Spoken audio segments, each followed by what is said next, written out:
अस्सलाम वालेकुम नाजरीन। नाजरीन, पहले तो हम बताते चलें आपको कि कराची में मेयर का इलेक्शन हुआ है जो कि जीता है पाकिस्तान पीपल्स पार्टी ने, और पाकिस्तान पीपल्स पार्टी को वोट मिले हैं 173। उनके जो नाजमीन की तादाद थी वो 155 थी। उनकी जो दूसरी हलीफ जमात पाकिस्तान मुस्लिम नून, उनके 14 थे, और जमीयत उलमा इस्लाम के 4, और तहरीक लब्बैक पाकिस्तान का 1।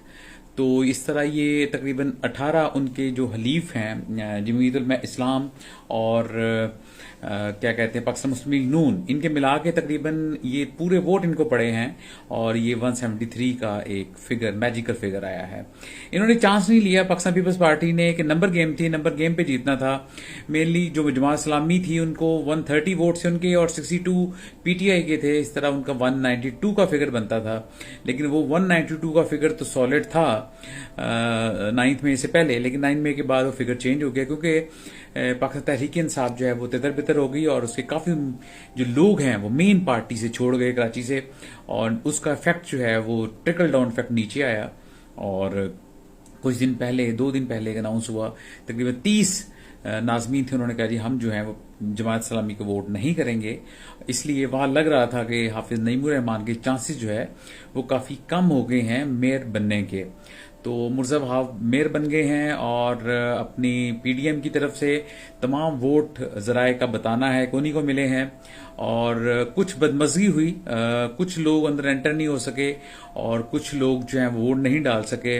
अगर पाकिस्तान पीपल्स पार्टी, उनकी सिंध में गवर्नमेंट है, इसको अच्छे तरीके से मैनेज कर लेती, और नंबर गेम तो उनकी पूरी थी, क्योंकि नंबर गेम में कोई भी आपको पता है वो जरदारी साहब को हरा नहीं सकता।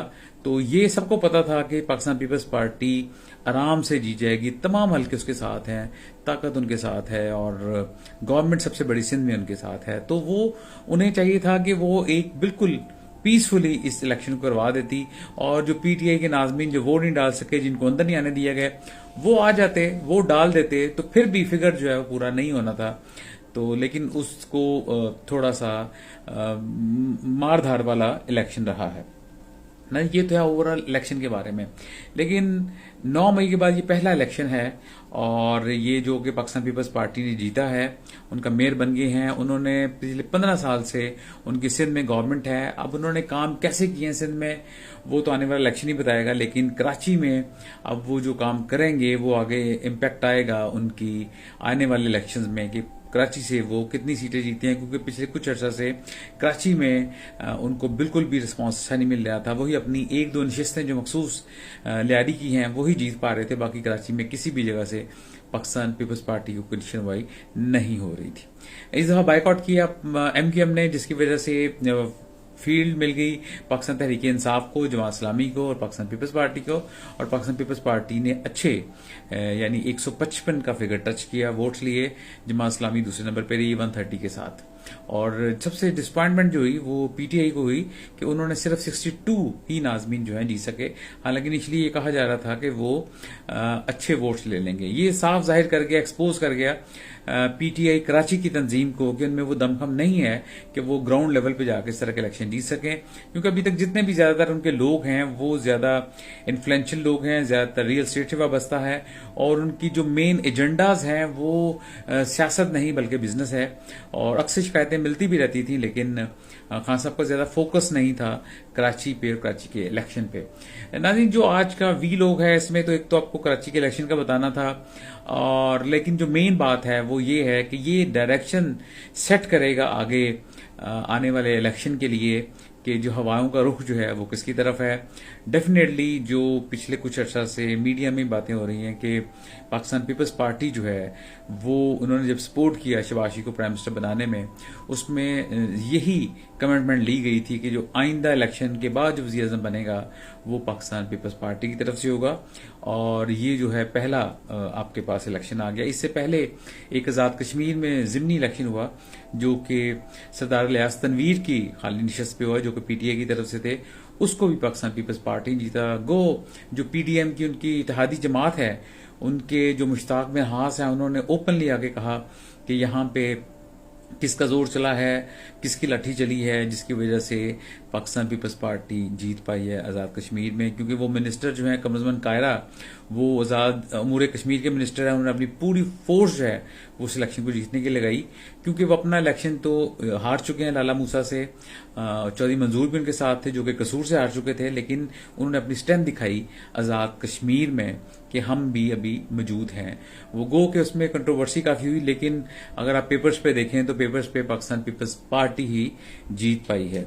तो आने वाले इलेक्शन में नाज़रीन अब आपको नजर आ रहा होगा कि इनको 30 to 40 सीट्स चाहिए पाकिस्तान पीपल्स पार्टी को आइंदा अपना प्राइम मिनिस्टर लाने के लिए। अगर आप देखें तो सिंध से अभी भी वो इंटैक्ट हैं, और स्पेशली पीटीआई की तितर बितर होने के बाद जो थोड़ा सा हमें रेजिस्टेंस नजर आ रही थी कि पाकिस्तान पीपल्स पार्टी को इंटीरियर सिंध से मिल सकती है, उसका बिल्कुल चांस खत्म हो गया है।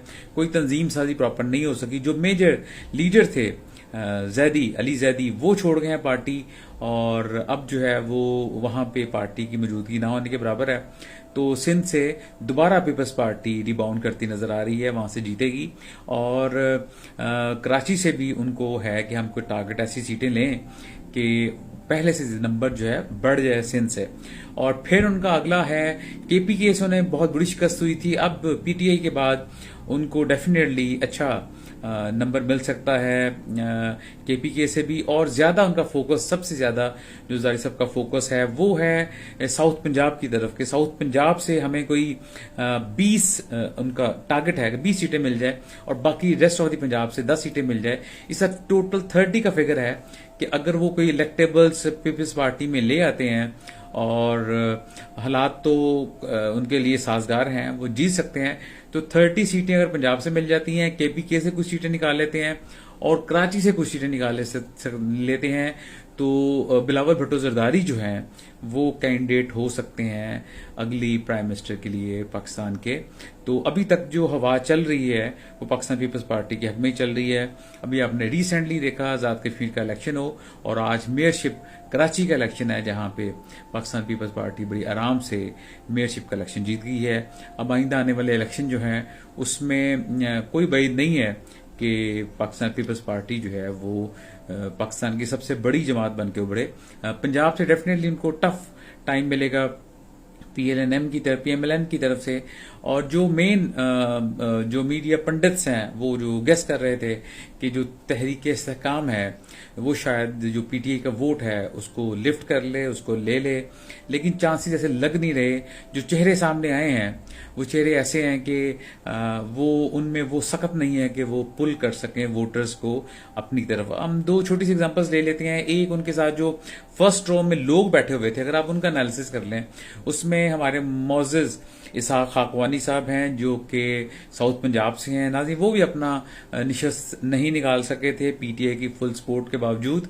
दूसरे जहांगीर तरीन हैं, उन्होंने ज़िमनी इलेक्शन में बहुत जोर लगाया अपने बेटे के लिए, और तमाम वसाइल भी थे, गवर्नमेंट भी पीटीआई की थी, लेकिन वो भी सीट नहीं निकाल सके थे कौमी असम्बली की। उनके साथ बैठे थे अलीम खान, अब्दुल अलीम खान, जो पहले तो सूबाई असम्बली से जीत गए थे, लेकिन जब ज़िमनी इलेक्शन हुआ तो उन्होंने पीएमएलएन के उम्मीदवार को सपोर्ट किया और फुल कैंपेन भी चलाई उनके लिए। यहाँ पे मरियम नवाज ने 3 जलसे भी किए लाहौर में, लेकिन वो सीट भी वो हार गए। उसके साथ नौमान लंगरियाल थे, जिनके बारे में कहा जाता है कि वो साहिवाल की सीट सिर्फ जीतते हैं, वो कभी भी हार नहीं पाएंगे। वहां भी उनको बुरी शिकस्त हुई। वहां पे कोई मेजर इकबाल साहब थे, पीटीआई की तरफ से जीते।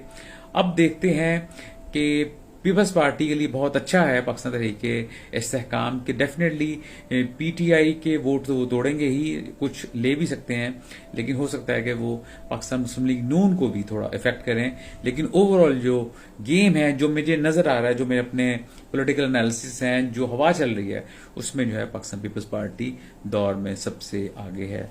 आज नाज़रीन मीडिया बाइट्स न्यूज से इतना ही। अपना गिरदमा साहब का बहुत ख्याल रखिएगा, और हमारा चैनल है मीडिया बाइट्स का यूट्यूब पे, उसको सब्सक्राइब जरूर करें। और वो रऊफ क्लासा साहब बड़ा एक मशहूर जुमला कहते होते हैं, बेल आइकॉन को भी आप क्लिक कर दें ताकि आइंदा आने वाली वीडियो आपको नोटिफिकेशन आ जाए। Thanks a lot. Allah Hafiz.